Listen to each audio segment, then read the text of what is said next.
Rick Santorum was speaking to Neil Cavuto on Fox Business Network.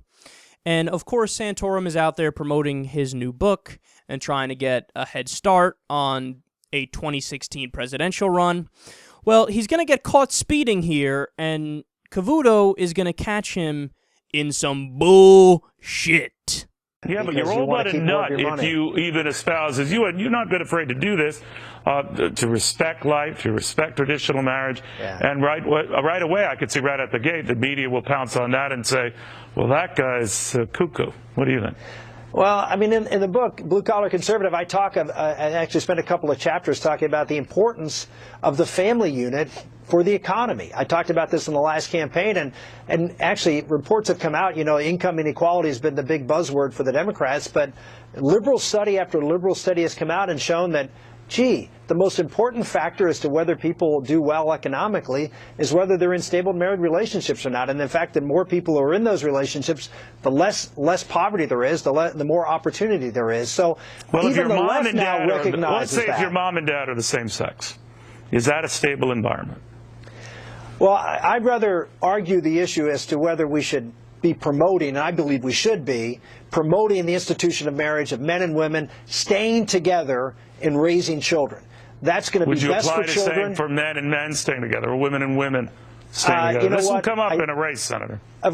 Here's what I would say, that what we need to do is have the father and mother of the children raise those children. Whoopsie-daisy!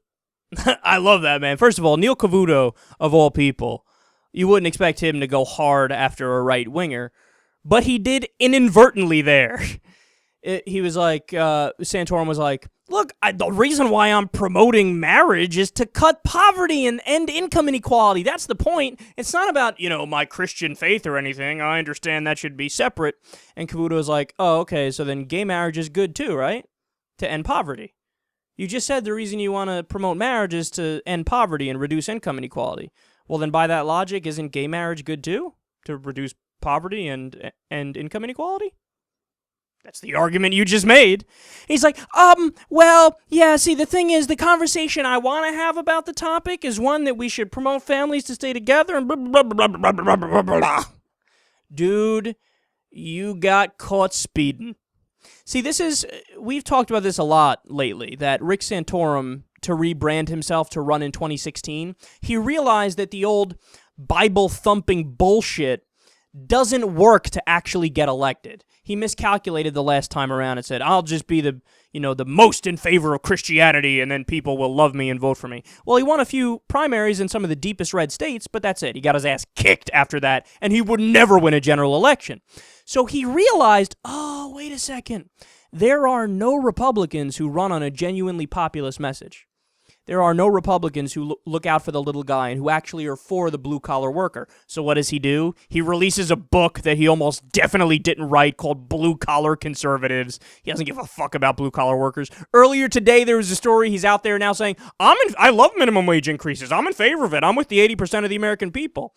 Because why? He used to be against it, and every Republican is against it, and he's like, oh, maybe if I lie and say I'm for it, that'll help me in an election. So now he's rebranding himself as, oh, look, I'm the Republican who's looking out for the little guy. I want to cut poverty, end income inequality, bring back manufacturing jobs. So since he's rebranding himself, now he's got to change all his arguments. Now his argument is, oh, look, I'm in favor of traditional marriage, but not because I'm Christian or because of God or anything. No. I'm in favor of traditional marriage because that'll limit poverty. And that'll limit income inequality. So Cavuto naturally is like, oh, okay, well then the same thing applies for gay marriages, right? So now you're in favor of gay marriage?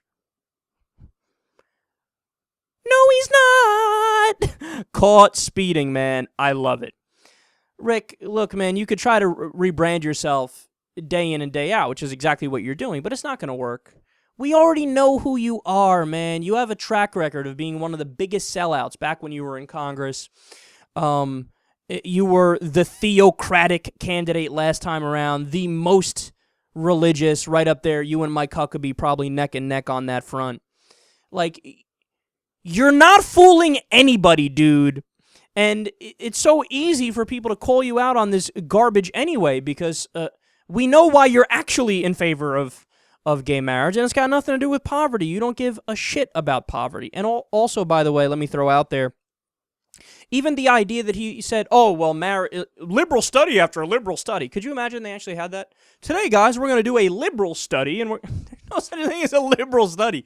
But he said, well, all that stuff shows it's a good thing to have marriage, that reduces poverty. No, material well-being reduces poverty, because having more material well-being is defined as not being in poverty. So what you find is even people who come from single-parent households, if there's material well-being, so if they make a good living, then the kid ends up fine, and it reduces poverty. But if you come from a household where it's a single person and they don't make a lot of money, well then, yes, the kid is going to struggle. The family's going to struggle. But the idea that it's just, oh, pool two incomes together and promote marriage and everything will be fine.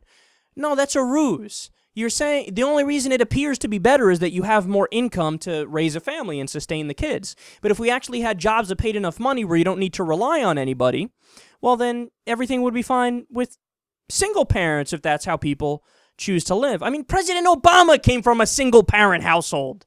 The idea that, oh, we should promote people to get married, that's none of your business, man. Stay out of people's private lives. If they want to get married, they'll get married. If they don't, they won't. The government shouldn't push you to do anything in your social life, in your private life when it comes to stuff like that. So, just force people to get married and then income inequality will be in a better situation. Or you fix the fucking economic policies that are rigged in favor of the rich and you don't have to worry about that at all.